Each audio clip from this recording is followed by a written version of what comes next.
إذا السماء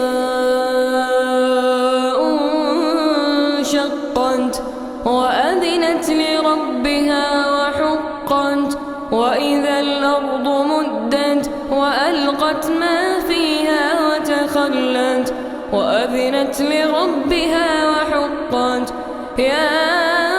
أيها الإنسان إنك كادح إلى ربك كدحا فملاقيه فأما من أوتي كتابه بيمينه فسوف يحاسب حسابا يسيرا وينقلب إلى أهله مسرورا وأما من أوتي كتابه وراء ظهره فسوف يدعو ثبورا ويصلى سعيرا إنه كان في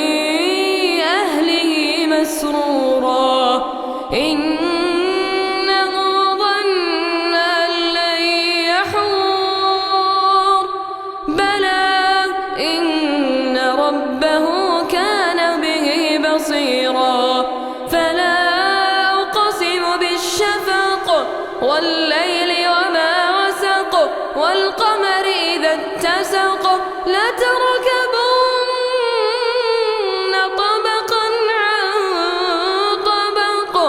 فما لهم لا يؤمنون وإذا قرئ عليهم القرآن لا يسجدون بل الذين كفروا يكذبون والله أعلم بما يوعون فبشرهم بعذاب أليم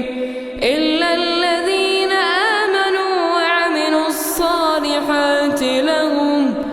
لهم أجر